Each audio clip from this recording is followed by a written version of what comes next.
You're now on the road beyond. I'm Todd Duplantis, running a few minutes late, but it's great to have you with us. Welcome to Facebook Live. We're glad to have you on the show. We've got a great show lined up for you for the next half hour or so. My co-host, Ike McFadden. Ike, how's it going tonight? Pretty good. Still COVID-free on this end. Still COVID-free, yeah. I mean, we've both been fully vaccinated, so there shouldn't be any questions about us catching it or not. But you know, you've been hearing in the news that people that are getting vaccinated are somehow coming down with COVID. What's up with that? Well, actually, that's an interesting topic if you want to go into it. The vaccine, like any kind of immunity, doesn't necessarily prevent you from catching it. It's not like it's a glass wall around you. You still can be infected. You just don't get sick and you don't typically have symptoms. So that's actually, it would not surprise me if a certain amount of people continue to get infected. It just doesn't mean anything.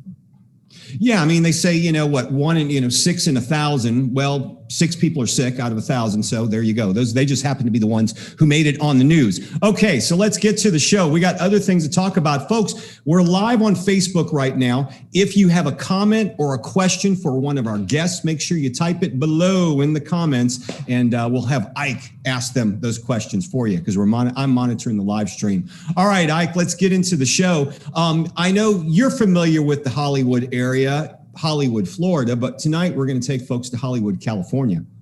Yeah, I'm actually familiar with both. I lived in Hollywood for a good while. Our guest tonight is a paranormal investigator who has written a book about haunted Hollywood. It's Brian Clune. He's been a paranormal enthusiast most of his life. He says he got involved with investigating things when his son asked him if they could go ghost hunting. So this led him to join Planet Paranormal. We'll hear about that, where his life would change forever.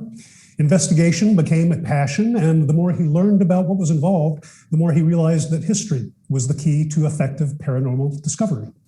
Brian's dedication to learning the past has led him to becoming the historian for Planet Paranormal. Some of Planet Paranormal's discoveries have led to him to be involved with a number of TV shows, including The Dead Files and Ghost Hunters. He was also the focus of a companion documentary for the film Paranormal Asylum by Meridian Films. He's appeared in many radio and TV programs. He's spoken on the college circuit, and tonight he's the guest on The Road Beyond. Brian, welcome to the show. Thank you. I'm happy to be here. Good to see you. Tell me first off, tell us about Planet Paranormal. Well, Planet Paranormal actually started out as a radio hub. And, excuse me, my buddy and sometime co-author Bob Davis ended up purchasing the company.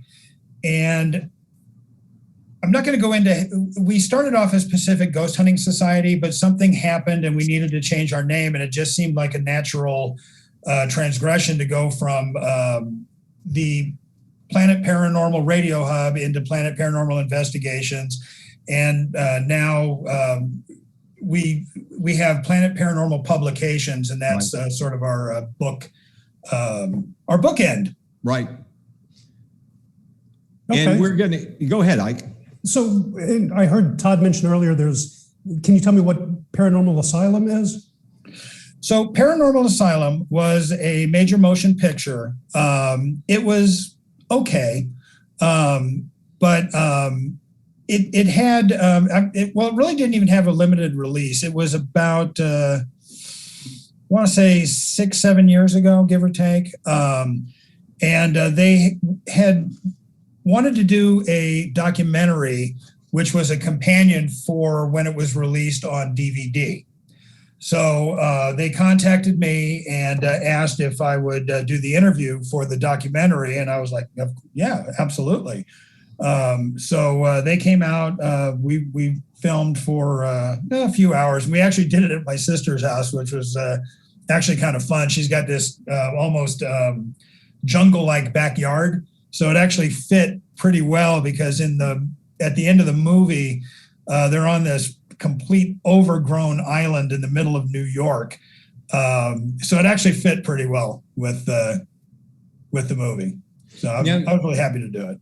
You talked about books. You've got a number of them out there, but your latest one does a deep dive into about a dozen stories, which we're going to talk about a few of those tonight. Stories that many people may be somewhat familiar about, with some famous names that may still haunt the Hollywood area. Let's go through a few of them, starting off with the Black Dahlia. Okay, so the Black Dahlia, when I was doing research on that, I found it very interesting that people don't really know what happened with the Black Dahlia case. When I was researching Elizabeth Short, her reputation has been, I want to say, slandered over the years, that she was this hard drinking, sleeping with any guy that could get her ahead and get her to become a star in Hollywood. And that just wasn't her. She barely ever drank. The one time that she did, she ended up getting arrested for being underage, and she really never drank after that.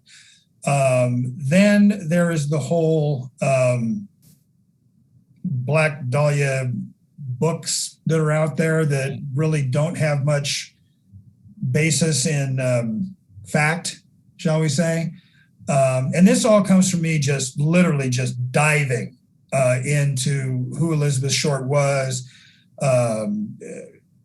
what happened to her.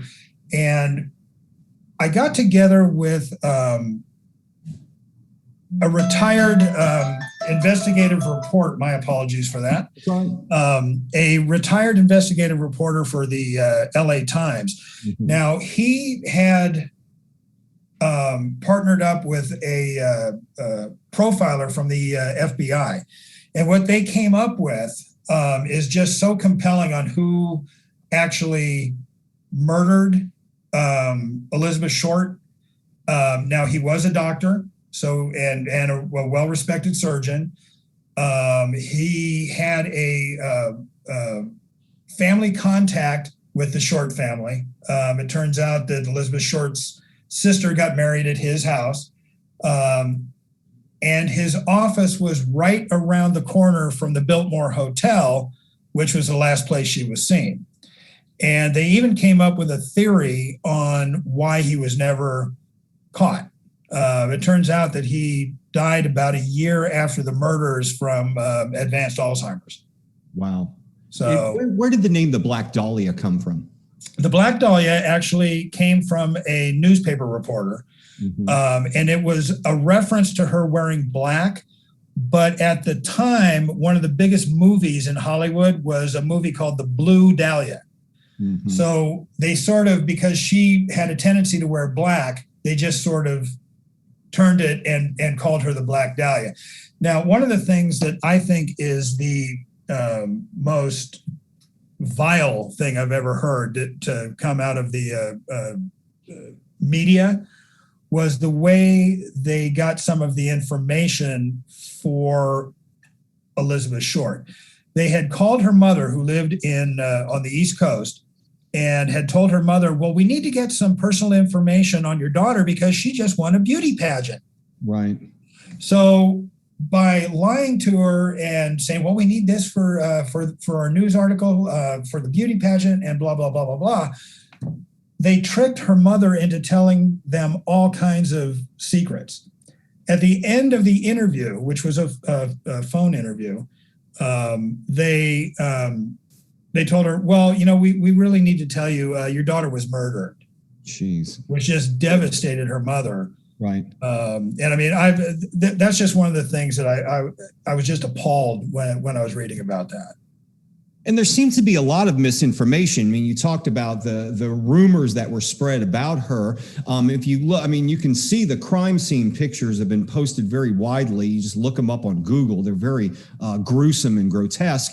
And this poor woman was sliced up. I mean, when you think about it, I mean, she was attacked, I mean, and just, sliced across her face. It was a terrible situation. And reporters back then, we're talking old style newspaper reporters, they were pretty unscrupulous throughout this. Yeah, and the reporters actually showed up before the police did. Yeah, those were the days. Yeah, when that would happen. Or when you get to a scene back in those days, the police would say, come on over, bring the cameras and let you take pictures of crime scenes. Things like that just don't happen anymore. Yeah, and they really didn't have any forensics methods back then, really. So they would allow the photographers and the newspaper reporters to move the body and disturb the whole area. So, it was just one of those things that just, the whole case to me was just ridiculous. Incredible. So there are a lot of famous Hollywood females involved, and I understand you have something on Marilyn Monroe, who is sort of one of the icons of Hollywood. I didn't actually know there was anything mysterious about her, well, demise, but tell us about that. Well, this is another one that when I was doing research, I actually, and my wife hates it, but I actually fell in love with Norma Jean. Not Marilyn Monroe, right? But the girl Norma Jean. Now there is a lot of speculation that she had not committed suicide.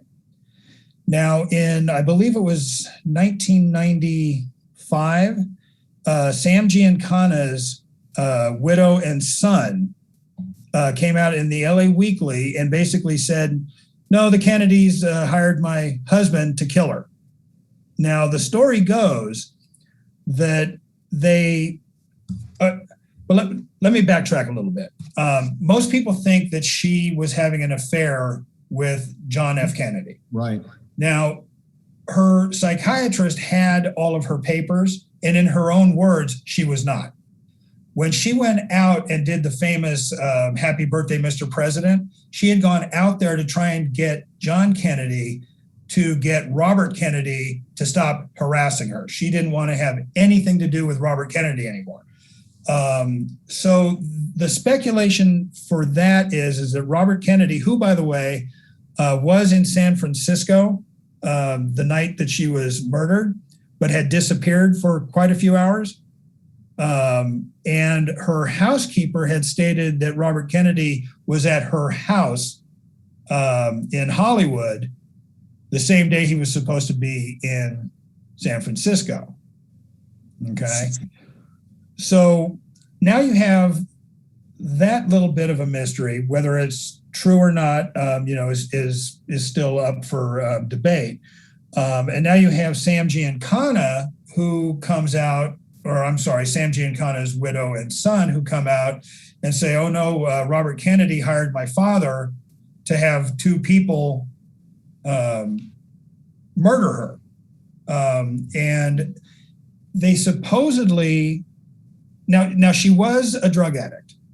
Right. She was fed Nebutol by the movie studios. And this was apparently a common practice with female stars, that they would get them hooked on Nebutol to help control them, or whatever you want to call it. So she was already kind of half out of it, and what they supposedly did was put two poisonous suppositories in her, and then waited for her to die. Now, the suppositories were supposedly created in the early 1960s by the CIA for the Kennedys to be used on Castro. But then the Bay of Pigs happened, and there was never an opportunity. Yeah. So the thing we're supposed to take away from this, just to boil it down, is that Robert Kennedy is a serial killer. Well, not a serial killer. But like in the early 1960s, it was still legal for the federal government to assassinate other foreign leaders. I believe that law, that it was no longer allowed, came about, if I remember, under Reagan, if I remember correctly. So technically speaking, no, he wasn't a serial killer, and I'm not saying that he did it. So I want to make that clear. I do have it in the book, for the readers to decide on their own. So I give the all of the stories, and then it's up to the reader to decide what they want. I don't make any definitive claims one way or another. But he is a serial killer. Could be.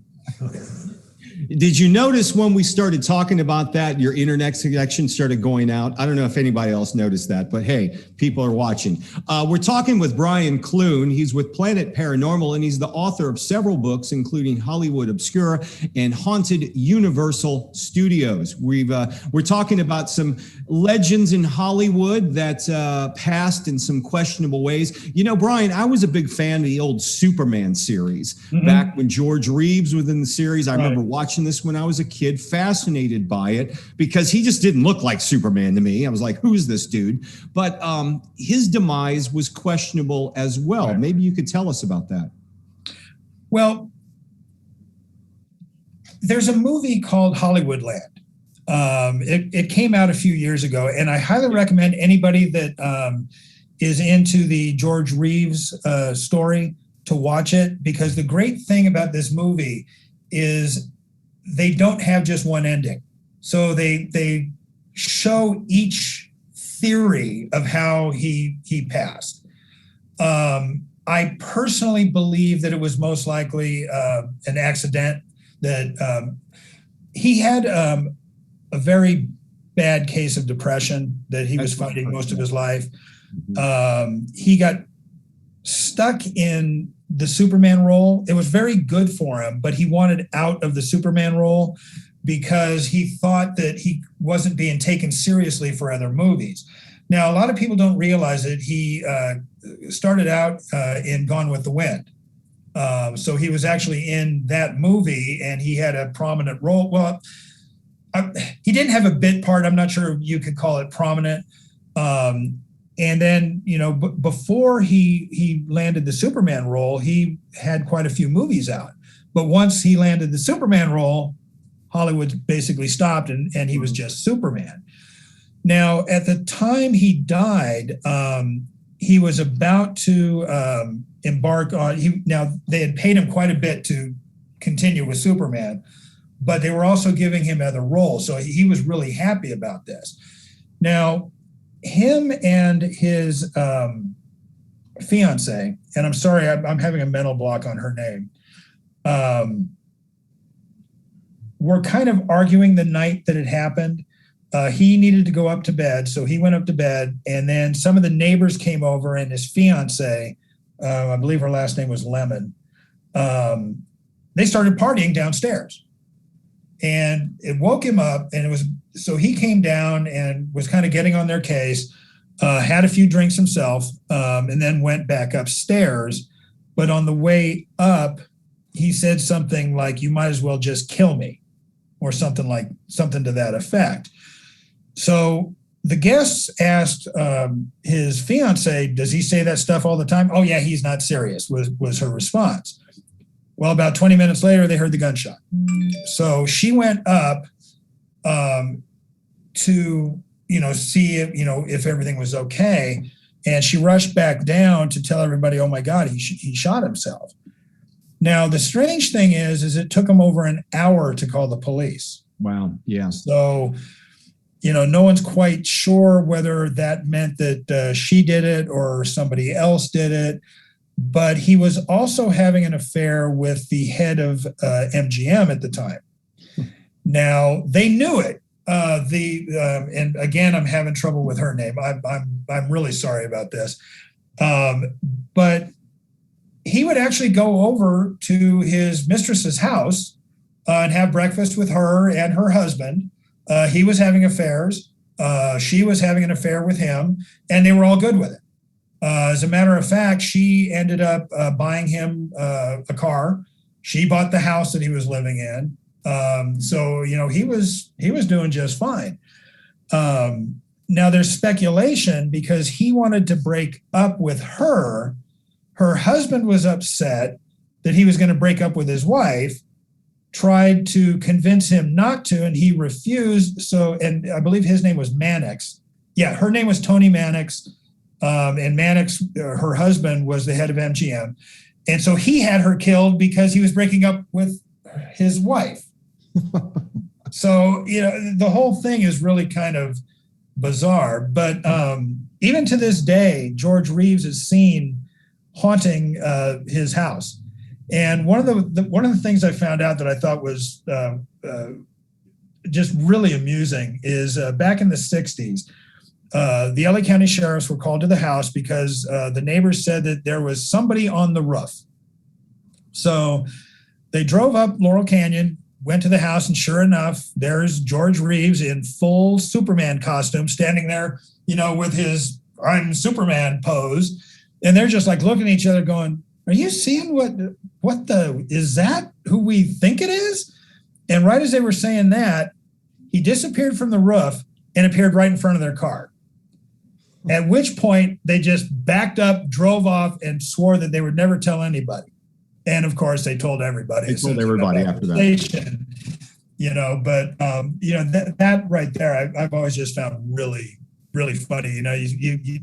George Reeves as Superman scares 2 LA County sheriffs. So, well, Brian, let me ask you this. I actually have a bit of a personal connection on this one. I did a video game a couple of years ago on the Blues Brothers. And so I was working with Dan Aykroyd and Judy Belushi, who is John Belushi's ex. And right. So my question is, do we have reason to believe that John Belushi was killed by Robert F. Kennedy? No. Well, then what is the case? No. So Robert, you got me going on the Kennedy. Stop it. Enough with the Kennedys. John Belushi, a lot of people don't know, but there was actually somebody charged with his murder. She was actually convicted, and she only spent, if I remember right, it was only like 3 or 5 years in prison, and then she was deported back up to Canada.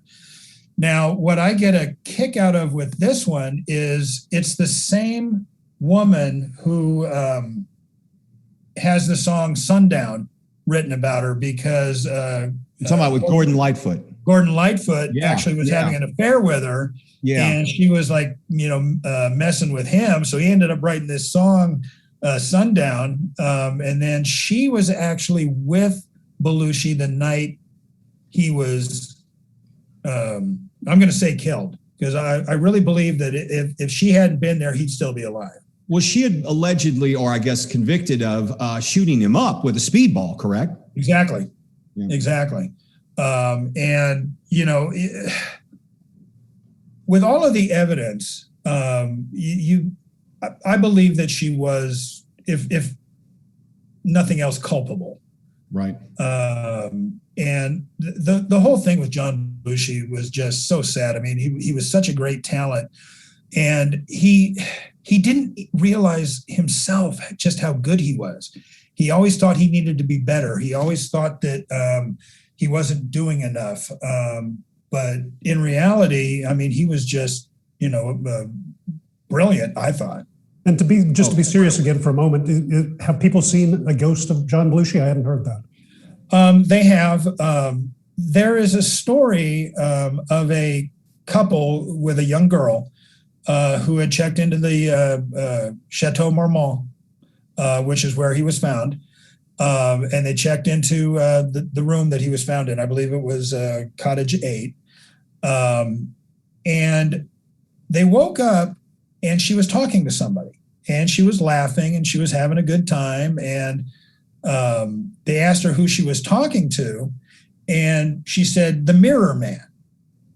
And they were like, "Mirror Man? What are you talking about?" And she goes, "Him." And she pointed to the mirror, and she started laughing again. Well, they were thinking, okay, well, she just has a imaginary friend.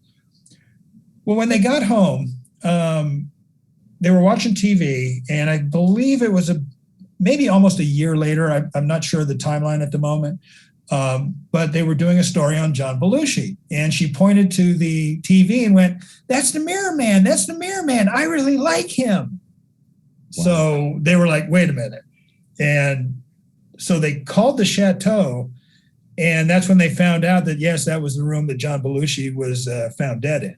So apparently John still likes to entertain kids and just have a good time with them. So we've been joined by Brian Clune. He is the author of several books, Haunted Universal Studios, Hollywood Obscure, and you've got a number of them. Brian, where can they find your books? You can find them on Amazon, which is the cheapest place to buy them. And I say buy them there because I get the same royalty regardless. Or you can actually go into any bookstore, and if they don't have them on the shelf, you can order them through any bookstore. Brian Clune, Planet Paranormal, thanks for joining us and bringing us up. My pleasure. Some incredible Hollywood legends. Thanks, Brian. My pleasure. Thank you so much. All right. Have a good evening. Right. Thank you. Okay. You too. We're going to move on to our news, Ike.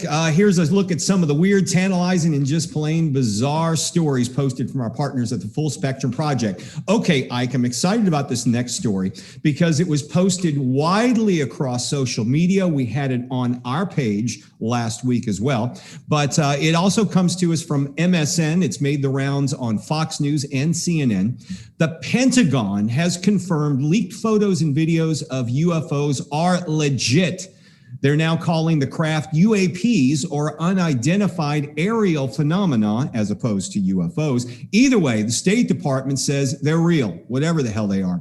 The photos and videos show something that the government's categorizing as a sphere, acorn, or metallic blimp, and it was taken by U.S. Navy personnel in 2019, folks. There's also been some video shared showing a triangular object. Of course, the Department of Defense spokesperson Sue Go says while the video is real, they would not comment any further, saying that it may jeopardize their operations by confirming or saying what happens on their ranges out there. But this goes back, Ike, to last year, the Pentagon released the so-called Tic Tac videos that were shot in 2004 and 2015. And I'm sure you've seen those videos. They were doing tiny objects traveling at incredible speeds, making turns that defied physics. Well, we may see more of these as a spokesperson for former Trump president. Of course, the intelligence director, John Ratcliffe, is teasing contents of a report that's scheduled to be released later this summer. And that was part of last year's COVID relief bill. So, Ike, we may see more evidence of UFOs. What are you thinking?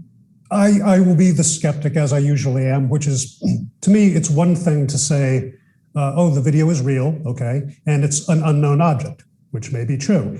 Just because they don't know what it is doesn't necessarily mean it's anything nefarious or little green men. But I will say, on the other hand, this is a slight change of tone that we're hearing from somewhat sane individuals. So I don't know what to make of it. We'll see, I guess. Well, 20 years ago, they were saying there's no such thing as UFOs. Now, at least they're acknowledging there's stuff in our skies that's flying around that they can't do anything about it, and that they just have to recognize it. We're not saying they're from Mars or another planet, but there are things out there they can't identify. And guess what, folks? They're not going to be able to protect you from it. More so good there news. You go. Yep. Okay. You're going to love this next story because it's in your old haunt, Florida, of course. Next story comes to us from the New York Post. Apparently, Ike, there's a jail in Florida for sale. And guess what? It's haunted, folks. For a mere $140,000, you could buy this property, which is actually listed on Realtor.com. From seeing pictures, the old Gilchrist County Jail may be a dilapidated structure.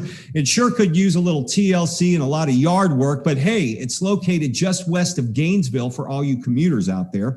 Inside, Ike, you've got metal cots, something that looks like a bathroom, or may have been a bathroom at one time. And you know what, folks? There's a lot of potential there. But Ike, the kicker is it's certifiably haunted. That's right. Here's a direct quote from the realtor. Quote, see apparitions walking around the grounds in broad daylight, folks. Possibly the spirits within will voice what's on their mind when you arrive before you even make it inside. The posting goes on to say the home to years of grisly standoffs, killings, and much more. It's no surprise this location is loaded with visible and audible paranormal activity.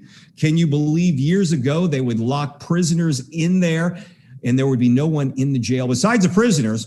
They'd leave them in there forever. Just lock them in there, just leave them there and leave the place. As you can imagine, that opened the door for extreme nefarious activity. Ike, this jail was active from 1928 to 1968. Now it's open for tours and hosts regular paranormal club meetings. I'm not sure where those folks are going to meet once you buy the place, though.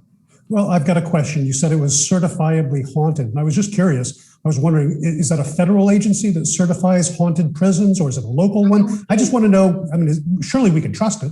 Well, I'm wondering who certifies these places. But one thing I do know is we need to get these folks on the show. Let's get the realtors on the show and get the real story. Who's certifying this place as being haunted? So there you go, folks. Yeah. All right. All right, folks, we're going to wrap up this episode. For those of you watching us live, we've got another episode just minutes away. Our next guest is on deck.